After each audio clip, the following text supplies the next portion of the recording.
Bonjour, je suis le docteur Kourouma Kadidiatou Raïssa.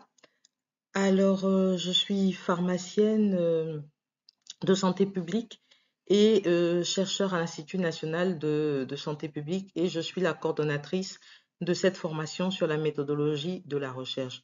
Et j'ai pour charge de vous présenter ce cours qui porte sur la rédaction d'un article scientifique. Alors, les objectifs de ce cours sont les suivants: savoir comment rédiger un article, savoir comment identifier une revue scientifique et, bien entendu, savoir comment éviter le plagiat. Notre plan va s'articuler autour des axes suivants: définition d'un article scientifique, réussir la rédaction d'un article scientifique, choisir la revue adaptée à l'article et le plagiat dans les articles scientifiques. Alors, qu'est-ce qu'un article scientifique? Ici, nous avons une définition très simple. Les articles scientifiques désignent les travaux publiés par les chercheurs dans les revues scientifiques. Les auteurs ou chercheurs sont des spécialistes et des professionnels du domaine. Donc, ce qui veut dire que pour publier un article dans un domaine bien précis, il faut qu'on soit vraiment spécialiste de ce domaine et qu'on maîtrise vraiment en profondeur ce thème.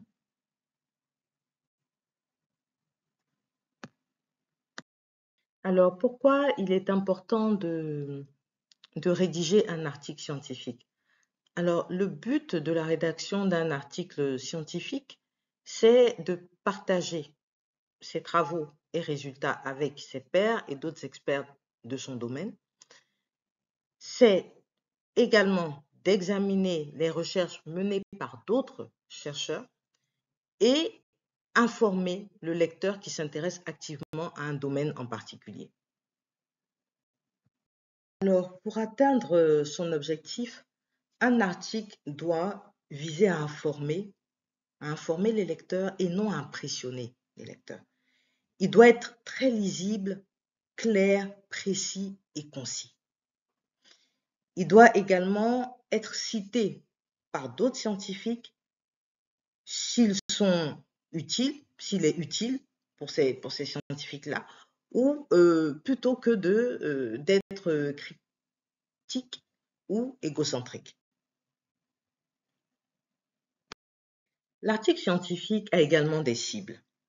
En effet, l'article scientifique est publié dans une revue spécialisée du domaine et il est arbitré, évalué et révisé par un comité de lecture, ce comité étant animé par des pairs. Et ce comité est non seulement animé par des pairs, mais également par des experts, des spécialistes du domaine. Et on note généralement deux types de public. D'une part, on a les examinateurs qui aident le rédacteur en chef de la revue à décider si un article peut être publié. Et d'autre part, nous avons les lecteurs de la revue eux-mêmes qui peuvent être plus ou moins bien informés sur le sujet abordé dans cet article. Comment réussir la rédaction de son article scientifique? C'est vrai que quand on parle de rédaction d'un article scientifique, on a l'impression que c'est vraiment quelque chose de compliqué, mais en fait, il suffit vraiment de suivre un ensemble de règles, un processus méthodique pour arriver à produire un article de qualité. Alors, pour écrire un article de qualité, il y a des préalables.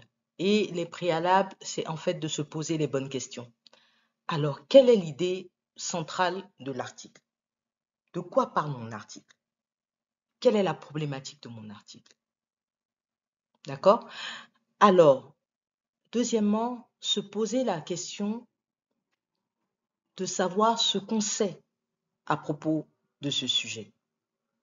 Donc, cette question-là nous ramène à notre revue de la littérature pour cerner le sujet et mieux le comprendre. La troisième question, c'est quelle est la thèse qui fait la spécificité de l'article? Qu'est-ce que mon article apporte comme nouvelle connaissance? En quoi, pourquoi mon article mérite-t-il d'être publié? Quelles sont les données probantes qui ressortent de cet article? Ensuite, qu'est-ce qu'on veut communiquer à travers cet article? Quels sont les résultats probants? Quelles sont les nouvelles connaissances qu'on veut communiquer pour, pour éclairer des décisions politiques, pour amener au changement de comportement? Qu'est-ce qu'on veut communiquer? Qui est mon public? Est-ce que mon public, ce sont les décideurs? Est-ce que mon public, ce sont les usagers des services de santé? Tout ça, il faut vraiment le définir avant d'écrire son article. Quels sont les objectifs de mon public en lisant mes écrits? Qu'est-ce qu'il recherche en fait en lisant mes écrits? Quel message est-ce que je veux qu'il tire de mes écrits?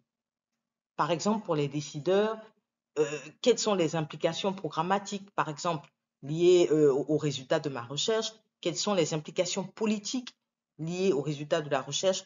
Qu'est-ce qu'ils pourraient tirer en fait de profitable pour eux pour pouvoir éclairer les décisions?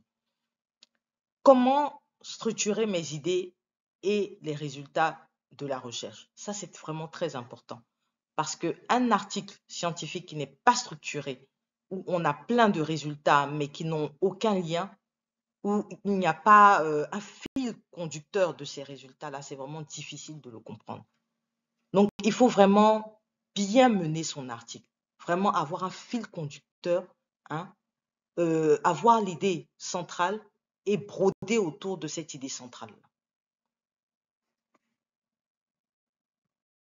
Alors, une fois qu'on a fait ce premier brainstorming, on va ensuite définir le sujet et la cible. Donc, on va définir le sujet et l'objectif à atteindre.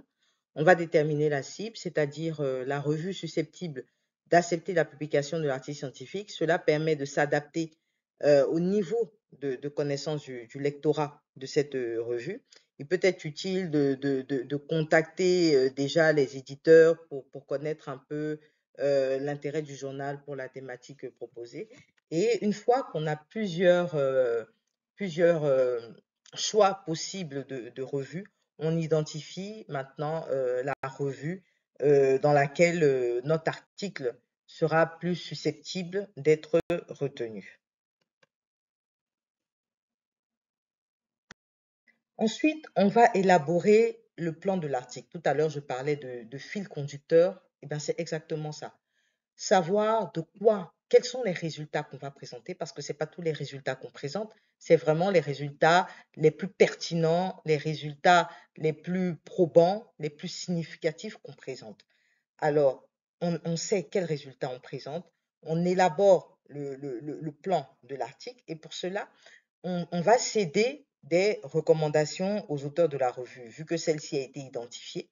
Donc, on va sur le site, on prend les recommandations aux auteurs et on fait le plan de l'article par rapport aux recommandations aux auteurs.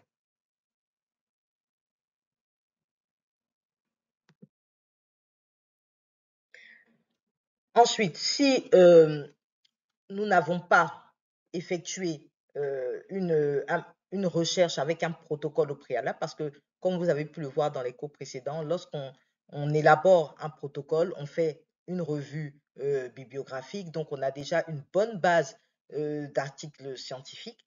Mais dans le cas où, par exemple, on a des données, une extraction qu'on veut faire rapidement, on n'a pas eu le temps d'écrire un protocole, donc, on a déjà les données. Il faut faire une revue bibliographique. Dans ce cas-là, on s'attelle à faire cette bibliographie, cette revue bibliographique, cette recherche d'articles scientifiques. Alors, si dans le cas contraire, on a un protocole de recherche, alors il faudra s'appuyer sur les références bibliographiques du protocole et les compléter, bien entendu, avec des références plus récentes. Et ça, j'insiste énormément sur ce fait-là. Il faut avoir des références récentes. C'est vraiment très important. Vous faites une étude en 2025 et toutes vos références datent de 2000, 2015. Vraiment, ça montre un peu que vous n'avez pas vraiment cherché. Ça montre que vous n'avez pas vraiment cherché. Et c'est vraiment important. C'est des points sur lesquels les reviewers vont vraiment s'attarder. Regardez un peu la qualité de la revue bibliographique que vous avez menée. Donc, si vous faites par exemple une étude en 2025, faites tout votre possible pour ne pas avoir des revues qui datent de plus de 2000, des articles, des articles scientifiques qui datent de plus de 2020. Vraiment, rester dans cette fourchette-là entre 2020 et 2025. Alors, une fois que nous avons identifié notre vue, nous avons élaboré le plan de l'article sur la base des recommandations aux auteurs, nous savons quels résultats nous allons présenter. Nous avons également notre bibliographie avec notre vue bibliographique avec des références récentes. Alors, nous pouvons commencer la rédaction des différentes parties de l'article en commençant bien entendu par le titre qui est vraiment très important parce que c'est ce titre-là qui va permettre, sa formulation va permettre de captiver hein, le lecteur, de susciter l'intérêt du lecteur pour l'inciter à prendre connaissance de l'article. Donc le titre doit être très précis et court, environ une dizaine de mots. Là encore, tout dépend des recommandations aux auteurs. Il y en a qui vont jusqu'à 15 mots, d'autres un peu moins. Donc, c'est vraiment à prendre en considération les recommandations aux auteurs. Et alors, ce titre-là doit présenter les éléments essentiels à la compréhension du contenu qui est développé dans le corps du manuscrit. Et dans le titre, on doit pouvoir retrouver certains éléments. On doit pouvoir retrouver la problématique, on doit pouvoir retrouver le lieu, le cadre de l'étude. Où est-ce que l'étude s'est faite? Est-ce que c'est en Afrique? Est-ce que c'est en Afrique de l'Ouest? Est-ce que c'est au Burkina? Est-ce que c'est en Côte d'Ivoire? Est-ce que c'est en Éthiopie? Il faudrait qu'on puisse situer notre étude. Également la situer dans le temps et donner le type d'étude. Donc, dans le titre d'étude, tous ces éléments-là doivent être inclus. Alors, il faut également veiller à utiliser des mots-clés qui sont représentatifs et vraiment éviter les abréviations au niveau du titre. Donc, en premier, on a le titre. Après le titre viennent généralement les auteurs, les noms des différents auteurs, l'auteur et ses co-auteurs. Alors, avec leurs affiliations, donc pour chaque auteur, on mettra son affiliation. Et après cette partie dédiée aux auteurs, nous avons le résumé. Donc, le résumé qui doit être également très attrayant, comme le titre, car il fait vraiment la synthèse de l'article et met en évidence la problématique abordée et les principales conclusions. Mais là encore, il faut vraiment faire preuve d'un esprit très synthétique parce que le résumé, généralement, c'est entre 250 et 350 mots. Et comme je le dis toujours, là encore, ça dépend des recommandations aux auteurs. Mais ça tourne toujours dans ces eaux-là, entre 250 et 350 mots. Alors, au niveau du résumé encore, il va falloir choisir vraiment les résultats les plus pertinents pour les présenter dans le résumé. Et une bonne pratique, c'est c'est de l'écrire, ce résumé, en dernière position.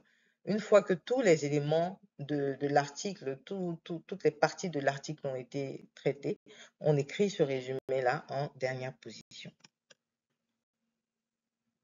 Alors, la deuxième partie, c'est l'introduction. Donc, l'introduction qui représente à elle seule entre 10 et 15% du volume total de l'article.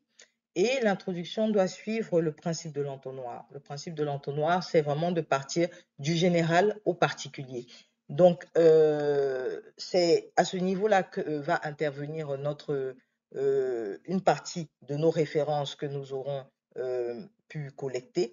Donc, il s'agira de présenter le contexte général dans lequel on se trouve par rapport à notre problématique, le contexte mondial, le contexte global, ce qui se passe dans le monde par rapport à cette problématique. Ensuite, revenir au niveau peut-être de l'Afrique subsaharienne, donner quelques chiffres de comment se présente cette problématique, ce problème de santé publique en Afrique subsaharienne.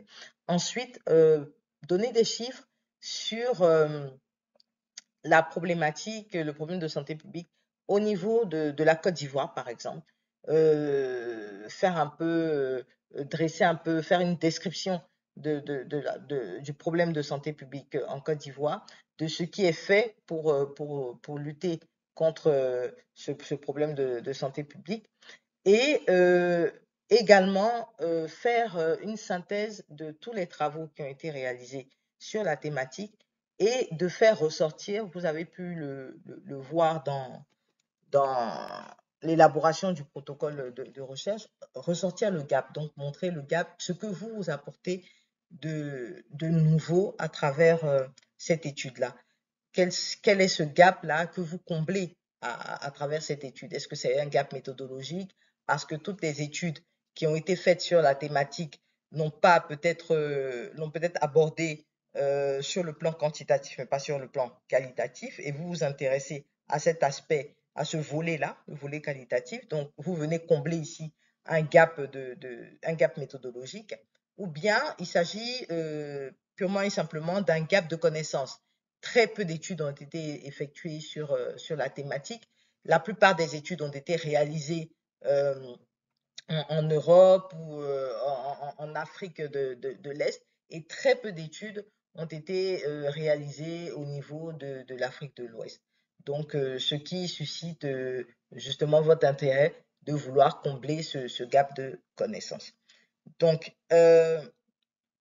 l'introduction a pour objectif de mettre en avant la nécessité de rédiger cet article, c'est ce que je disais dans mon propos précédent, en démontrant les failles dans les connaissances actuelles sur la thématique abordée, la pertinence d'apporter des réponses.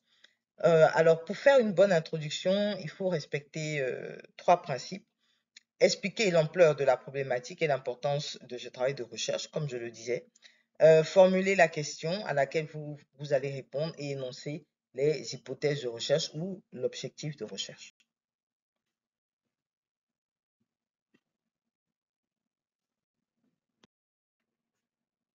Ensuite vient la méthodologie. Donc, c'est l'un des fondamentaux de l'écriture scientifique. Exposer la méthode utilisée pour répondre à la question de recherche. Donc, pourquoi on le fait? C'est vraiment dans un souci de réplicabilité, pour permettre à une autre personne de pouvoir, sur la base de votre méthodologie, pouvoir reproduire la même chose dans un autre contexte. Donc, dans cette section, il s'agit de fournir les principaux éléments de la recherche. Vous allez alors donner la période durant laquelle vous avez eu à mener cette recherche, le lieu de l'étude, hein, le type d'étude, l'approche utilisée, l'échantillonnage, la collecte des données, les outils qui ont été utilisés pour la collecte des données. Également, vous allez aborder tous les aspects relatifs à l'analyse des données. Donc, si vous avez fait une approche mixte, par exemple, il faudra détailler l'analyse faite sur les données qualitatives et l'analyse faite sur les données quantitatives.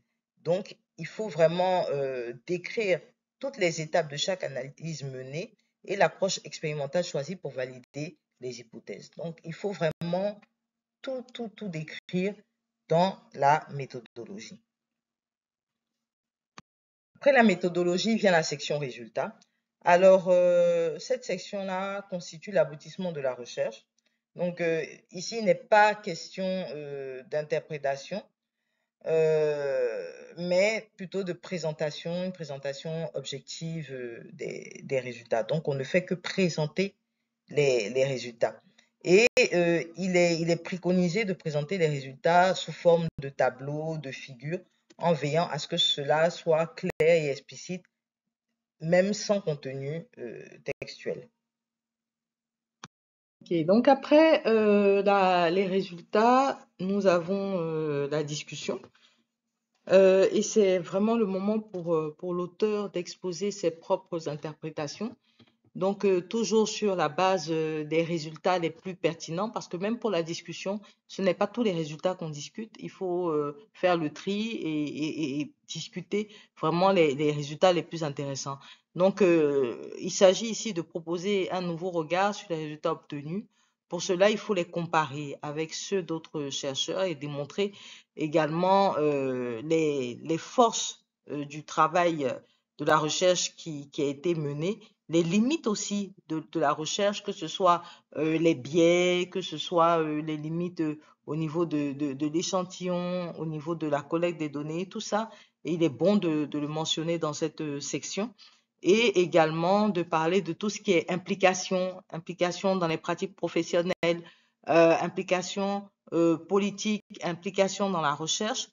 Tous ces aspects-là sont importants à mentionner au niveau de cette section. Donc, après la discussion, vient la conclusion qui est la dernière section. Donc, elle va reprendre les questions posées, elle va résumer un peu les réponses apportées à la lumière des résultats obtenus et elle va également rappeler l'importance du travail effectué. Il est également possible de terminer l'article en annonçant aussi des perspectives des futurs travaux pour répondre à certaines questions complémentaires soulevées par la recherche réalisée. Après la conclusion, viennent les références bibliographiques, donc qui sont référencées selon les recommandations aux auteurs, donc selon le style recommandé par la revue, donc soit le style Vancouver ou le style Harvard ou encore le style APA. Il faut noter également que après la conclusion, dans certaines revues, dans la majorité des revues même, je dirais, on a des petites sections, des sous-sections, notamment la déclaration de conflit d'intérêts, hein, la déclaration de conflit d'intérêts, les contributions des auteurs. Et ça, de plus en plus dans les revues, il y a cette petite sous-section-là, contribution des auteurs, où on doit dire exactement comment chaque auteur a contribué à l'élaboration de l'article. On a également les remerciements où généralement on remercie les acteurs qui ont participé ou bien ceux qui ont eu à financer la recherche. Et on a également une autre partie qui porte sur la mise à disposition des données. Donc, quand vous publiez dans une revue cotée, une revue à facteur d'impact, on va vous demander est-ce qu'il est possible de pouvoir mettre à disposition les données. Donc, généralement, il y a des manières d'y répondre et tout ça, c'est des éléments que vous pouvez obtenir au niveau des instructions, des recommandations aux auteurs. Alors, notre premier draft d'article est prêt. Alors, ce qu'il faut maintenant faire, c'est vraiment de mettre toutes les chances de son côté et corriger le contenu, le relire. Et c'est là que vont intervenir les co-auteurs, parce qu'il faudrait qu'ils contribuent. C'est vraiment dommage de mettre des noms de personnes qui n'ont pas vraiment contribué au travail. C'est vraiment très important, quand on est co-auteur, de pouvoir contribuer, de pouvoir apporter quelque chose à un article. Parce qu'on est tous responsables de ce que contient l'article. Voilà. Donc, il faut pouvoir relire cet article-là, le partager peut-être à des experts, bien comparer encore une fois aux recommandations aux auteurs, se rassurer que toutes les sections requises ou demandées par la revue ont été renseignées dans notre draft. Donc, voilà, passer encore au peigne fin le draft que nous venons d'élaborer. Alors, une fois qu'on est sûr qu'on a un article abouti, alors on peut passer à la phase de soumission dans la revue que nous avons ciblée. Donc, généralement, les soumissions se font en ligne via le site de la revue. Et il y a de nombreux journaux, en fait, qui se basent sur un processus de révision par les pairs avant la publication. Donc, l'article, comme je l'ai dit, est évalué par un comité de lecture composé de spécialistes reconnus dans le domaine de l'étude. Nous allons passer à notre troisième chapitre qui porte sur le choix d'une bonne revue. Donc, c'est une étape vraiment très importante, une étape clé dans ce processus de rédaction. Et c'est une étape qu'on réalise généralement avant même de commencer à élaborer l'article. C'est toujours bien de savoir dans quelle revue on compte publier notre article. Alors, il faut savoir que de nos jours, il y a une multitude de revues, que ce soit des revues internationales, des revues nationales, des revues sous-régionales. On se retrouve avec une prolifération de revues, de nouvelles publications, ce qui rend encore plus difficile le choix. Alors, le choix de la revue, comme je disais, doit se faire avant de commencer à rédiger, mais c'est encore bien quand on a déjà un draft et que on sait plus ou moins dans quelle discipline ou dans quel domaine on compte publier. Donc, comment s'assurer de faire un choix judicieux? Alors, d'abord, il faut une certaine adéquation entre le scope de la revue et la thématique de l'article à soumettre. Donc, il faut se demander, est-ce que la revue à laquelle on désire soumettre l'article couvre bien le sujet que nous abordons? Quelle est la portée de la revue à laquelle nous comptons soumettre notre article? Est-ce qu'il s'agit plutôt d'une revue généraliste ou spécialisée? Quel est le type de lectorat visé par la revue? Donc, ces éléments-là sont vraiment très importants. Et pour savoir le scoop de la revue, il faut aller sur le site. Il faut aller sur le site de la revue. Généralement, on a des rubriques à propos de la revue, comité éditorial. En fait, il faut aller dans la revue et essayer d'avoir toutes les informations sur la revue pour savoir connaître le scoop de la revue. Il y a des revues qui vont vous dire, par exemple, qu'elles s'intéressent à tout ce qui est santé publique, santé maternelle et infantile. Donc, en fonction de leur champ d'application, de leur scoop, vous savez, oui ou non, si votre article pourra les intéresser. Donc, cette étape-là est vraiment très importante dans le choix de la revue. L'adéquation entre le scoop de la revue et la thématique de notre article à publier. Une autre chose, c'est d'apprécier la visibilité, la réputation de la revue. Donc, il faut chercher à savoir si on a des collègues qui connaissent la revue, si dans notre entourage, dans notre réseau, nous avons des personnes qui connaissent la revue. Est-ce que vous avez déjà lu des articles publiés dans cette revue? Depuis combien de temps est-ce que cette revue-là existe? Parce que si c'est une revue récente, souvent, bon, le mécanisme n'est pas très bien huilé dans le système de reviewing. Donc, il y a tellement d'éléments à prendre en considération. Donc, il faut vraiment avoir une idée de la visibilité, de la réputation de la revue. Et là encore, il est important de se renseigner, de voir si la revue est publiée par un éditeur reconnu. Et vous, toutes ces informations-là sont sur le site de la revue. Donc, c'est pour ça qu'il est très important d'aller sur le site et vérifier tout cela. Est-ce que la revue est publiée par une société savante? Est-ce qu'elle est publiée par un éditeur réputé, tel que Elsevier, Springer, Nature, Wiley? Est-ce qu'elle satisfait aux critères checklist, Think, Check, Submit? Donc ça, c'est des critères pour pouvoir pouvoir classer également les revues. Et il faut faire également attention aux revues prédatrices.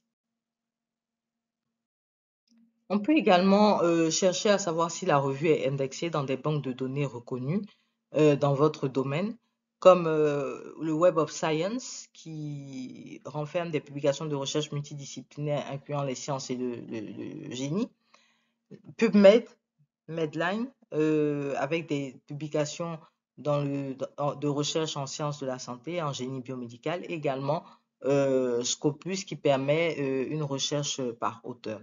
Donc, ces revues indexées-là sont très importantes, surtout pour ceux qui évoluent dans une carrière académique, parce que aujourd'hui, le CAMES demande de plus en plus que tous les articles produits par les chercheurs, les enseignants-chercheurs, soient indexés, soient publiés dans des revues indexées. Voilà, donc ça, c'est vraiment un critère aussi. L'indexation de la revue, c'est vraiment un critère à prendre également en considération. Donc ici, nous avons le site de Web of Science. Donc c'est facile, en rentrant le nom de la revue, c'est facile de voir si la revue est indexée ou non. Donc juste en entrant dans la fenêtre le nom de la revue, vous avez toutes les informations sur son indexation. Donc ça, c'est un exemple avec le journal africain de santé de la reproduction. Donc on a introduit le nom du journal ici dans la fenêtre de recherche. Et là, vous voyez très bien que c'est un journal qui est indexé. Voilà, il est indexé. Il est bien indexé dans le Web of Science. Donc, c'est bien de rédiger, de publier un article dans cette revue. Dans Scopus, on peut également rechercher le profil d'un auteur. Donc là, voilà, ici par exemple, j'ai introduit mon nom. Donc vous voyez bien que je suis, voilà, je suis bien répertorié dans Scopus. Voilà. Donc Scopus me reconnaît comme auteur qui publie dans des revues indexées.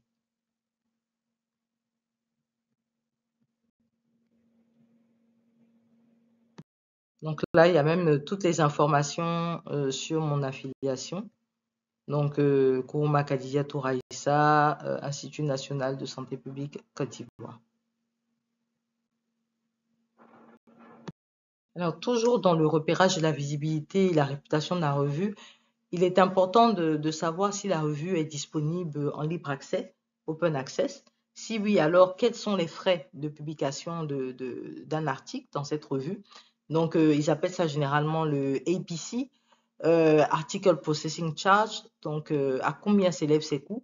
Et il y a certains pays qui bénéficient d'une réduction, tels que les pays vraiment à revenus très faibles, comme le Burkina par exemple, la Guinée qui bénéficient de réductions, mais je sais que la Côte d'Ivoire n'en fait pas partie.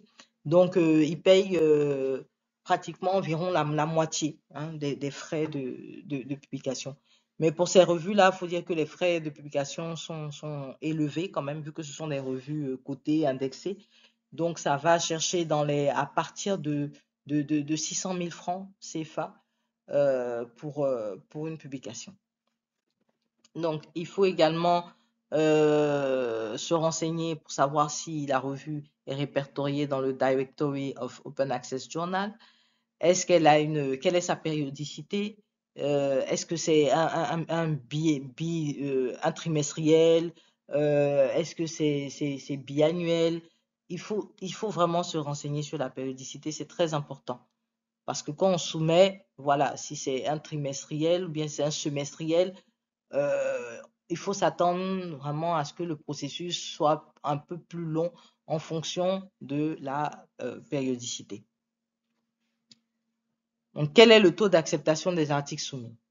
Parce que là aussi, il y a des revues qui donnent cette information-là. Par exemple, à leur niveau, pour l'année 2025, elles n'ont accepté que 25% des articles qui ont été soumis. Donc, tout ça, ça nous donne une idée pour savoir si on doit s'orienter vers cette revue-là ou non. Combien d'articles la revue publie chaque année? Ça aussi, c'est très important parce qu'une revue qui ne publie pas d'articles, vraiment, c'est pas une revue intéressante. Donc, on va plutôt vers ces revues-là qui publient énormément d'articles, qui chaque année ont des productions. On se demande également si la revue a un facteur d'impact. Alors, si oui, de combien est-il? Alors, le facteur d'impact, c'est quoi? C'est un indice, en fait, qui permet de classer les revues. Donc, on va prendre en considération si on prend l'année, par exemple, ici, c'est l'année 2013, prenons l'année 2025. Alors, on veut avoir le facteur d'impact de la revue X au cours de l'année 2025. Alors, qu'est-ce qu'on va faire? On va prendre les citations reçues en 2025 pour tout ce qui a été publié en 2024 et en 2023. Voilà. Donc, tous les articles qui ont été publiés en 2023 et en 2024, on va voir le nombre de fois en 2025 que ces revues-là ont été, que ces articles-là, pardon, ont été cités. Donc, je reprends encore une fois. On s'intéresse au facteur d'impact de la revue X en 2025. Alors, qu'est-ce qu'on fait? On va considérer tous les articles qui ont été publiés dans cette revue-là en 2023 et en 2024. On va prendre le nombre de fois que les articles de cette revue publiés en 2023 et en 2024 ont été cités par d'autres auteurs en 2025. Donc ça va nous donner un premier nombre. Ensuite, on va prendre le nombre total de ces articles-là publiés en 2023 et en 2024. Ça va nous donner un deuxième nombre. Et donc, on va diviser le nombre de fois que les articles publiés en 2023 et 2024 ont été cités, divisé par le nombre d'articles publiés en 2023 et en 2024. Et c'est ce qui va nous donner le facteur d'impact de la revue. Donc ici, on l'a fait pour les années pour l'année 2013 avec les années 2011 et 2012. Et donc, comme vous pouvez le voir, on a un facteur d'impact de 2,4 en 2013. Donc, il y a des revues, et c'est comme ça que les revues sont classées par facteur d'impact. Et il y a des revues qui se retrouvent avec un facteur d'impact de 8, de 7. C'est des revues comme le Lancet, Nature, le New England. Ça, c'est vraiment des revues très cotées. Et il faut vraiment avoir, je veux dire, un article qui a adopté une méthodologie vraiment robuste avec des résultats vraiment, vraiment, vraiment, vraiment pertinents et intéressants pour être publié dans cette revue-là. Vraiment parce que c'est des revues qui sont vraiment très, très, très, très pointilleuses en termes de méthodologie.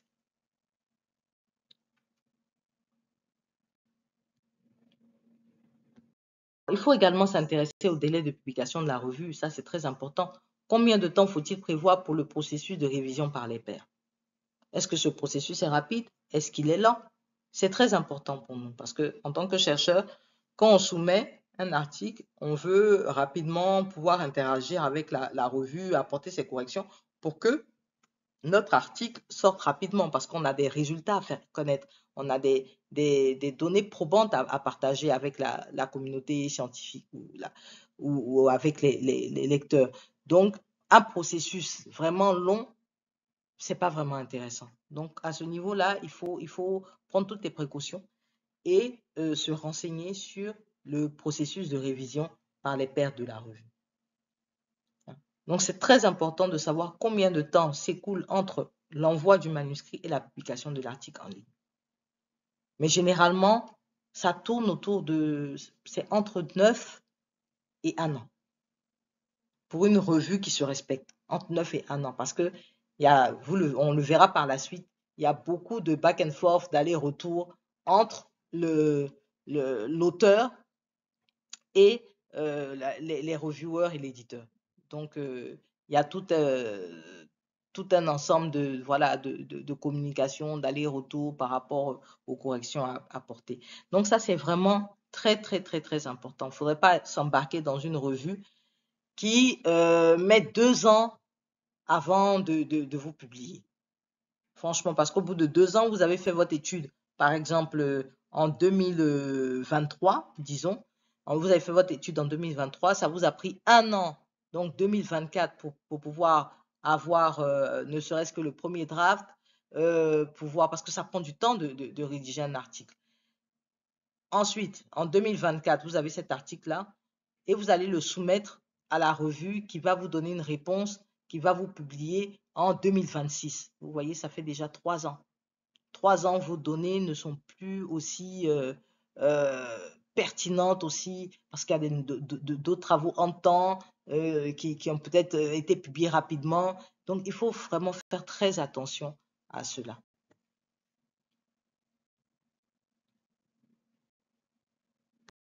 Donc, ça, on l'a déjà vu. Une fois qu'on a choisi sa revue, on se procure les recommandations aux auteurs, on construit, on rédige l'article avec les co-auteurs, on soumet l'article à la revue et on suit attentivement le processus de reviewing et de publication. Donc, je vais insister sur le deuxième point.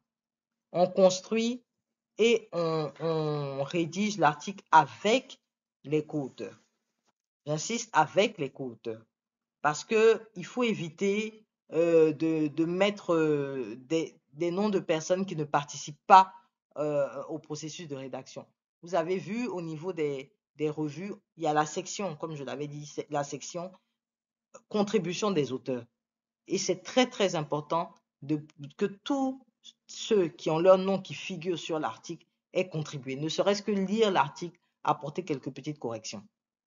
Mais c'est vraiment très important que tous ceux qui ont leur nom qui figure sur l'article aient au moins apporté quelque chose.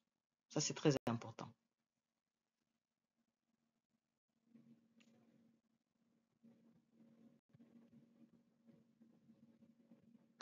Tout à l'heure, on parlait de processus de reviewing.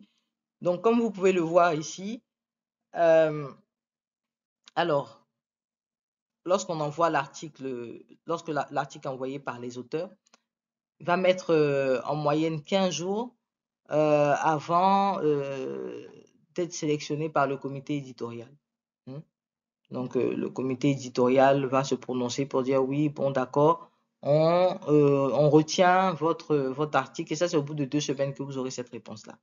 Ensuite, il va se passer quoi, environ 2 mois et demi hein, avant qu'il y ait une évaluation approfondie par le comité de lecture. Donc, le comité de lecture va se prononcer et au bout de 30 jours, vous aurez un retour de leur évaluation et des corrections majeures ou mineures à apporter. Et ils vont vous donner quoi? 5 jours pour pouvoir apporter ces corrections-là et les envoyer au niveau de la revue. Alors, l'acceptation finale de la revue se fait donc si les corrections ont été bien faites au bout de 5 jours. Et vous allez devoir attendre 20 jours pour la production des premières épreuves, donc des proofs. Et ça, c'est juste l'éditeur qui a mis ça dans le format de la revue. Donc, on va vous demander de revoir s'il n'y a pas de corrections éventuelles, s'il n'y a pas d'erreur au niveau des noms, s'il y a des petites choses encore des petits réglages à faire. Donc, tout ça, ça va vous prendre encore 1 mois. Ça va vous prendre encore 1 mois avant que la publication en ligne ne se fasse. Et pour avoir la version imprimée sur papier, vous allez peut-être attendre 10 jours. Mais ça, encore, ce n'est pas toutes les revues aujourd'hui qui donnent une version papier. Vous avez la version en ligne, vous la téléchargez et puis vous pouvez l'imprimer. Voilà. Donc, vous voyez qu'au total, ça fait 6 mois. 6 mois pour pouvoir réviser un article. Et ça, c'est vraiment le minimum. C'est vraiment le minimum, mais ça peut aller au-delà. Du processus de reviewing, la lecture de l'article va se faire par 2 ou 3 reviewers en double aveugle. Donc, ce qui veut dire que les reviewers ne connaissent pas les auteurs et vice-versa. On a 3 options possibles, ou bien l'article est rejeté, ou on demande à ce qu'il y ait des modifications qui soit apportée, qu'elle soit mineure ou majeure, ou l'article est directement accepté. Mais le troisième cas est quand même assez rare. Généralement, il y a toujours quand même des modifications mineures ou majeures à effectuer. Donc, il faut dire que le peer reviewing présente certaines limites, la révision par les pairs, parce qu'il y a également l'anonymat est parfois relatif.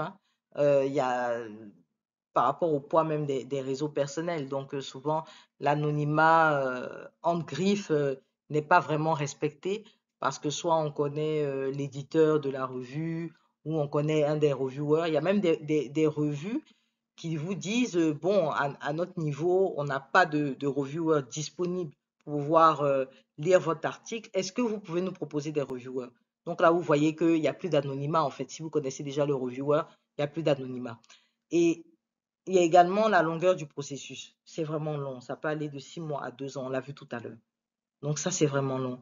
Et il y a une dimension aussi qui est un peu subjective. Souvent, les grilles de critères ne sont pas toujours présentes, donc on ne sait pas trop sur quoi en fait se base cette évaluation.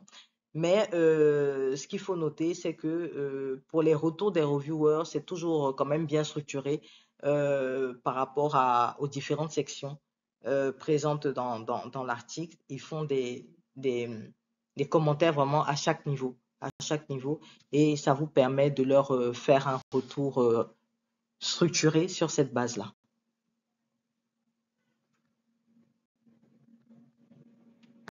Tout à l'heure, je vous parlais des revues prédatrices. Effectivement, ce sont des pseudo-revues scientifiques dont l'objectif est vraiment de se faire de l'argent.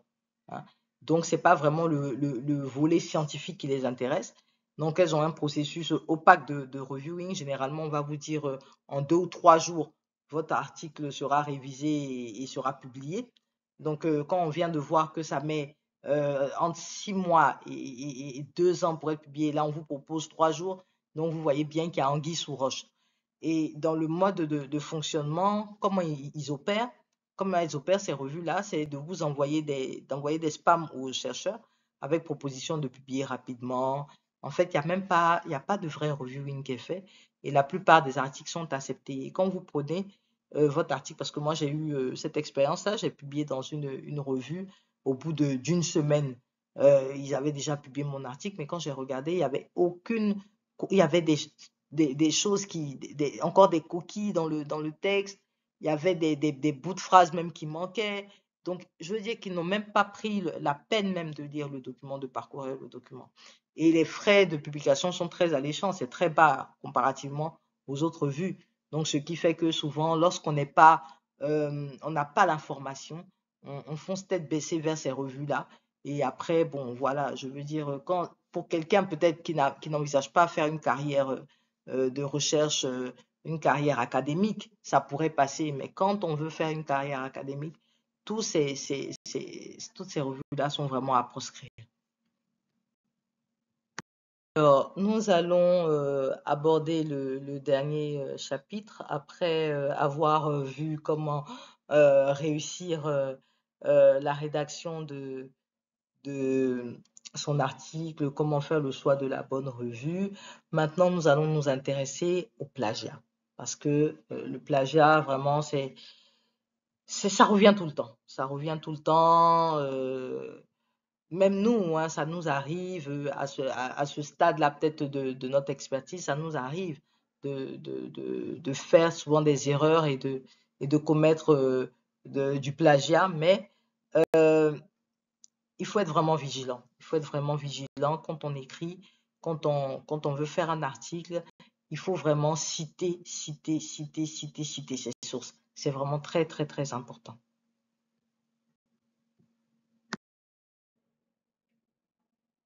Alors, qu'est-ce que c'est que plagier?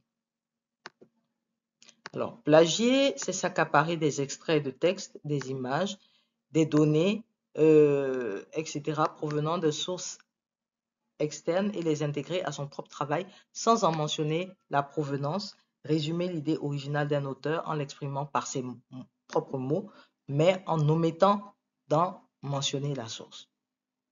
Donc, il y a, quand on regarde un peu cette définition, on se rend compte que lorsqu'on plagie, qu'est-ce qu'on fait? Lorsqu'on plagie, on cite, on donne des idées sans référence. Comme si ces idées-là étaient à nous, comme si c'était nous, elles émanaient de nous, alors que ces idées-là ont une source. Elles ont été émises par des chercheurs. Donc, le fait d'omettre de les mentionner, c'est du plagiat. Et donc, malheureusement, beaucoup d'auteurs le font. Ça peut arriver soit par inadvertance ou bien de façon volontaire. Mais en tout cas, il faut réduire, surtout aujourd'hui où on est à l'heure de l'intelligence artificielle avec des logiciels qui permettent de détecter les différentes formes de plagiat. Je pense que vaut mieux s'en abstenir et puis vraiment citer toutes ces références. Alors, il y a différentes formes de plagiat. Donc, le plagiat de texte, copie ou paraphrase sans mention de la source, donc copier-coller. Donc là encore, il faut faire attention aux traductions. Il y a l'appropriation de résultats et d'idées. Donc on s'approprie des résultats de recherche dont le plagiaire a eu connaissance et publié avant que son auteur ne les ait publiés. Donc je travaille avec X, je travaille avec Monsieur X. Monsieur X a fait une très belle étude et tout.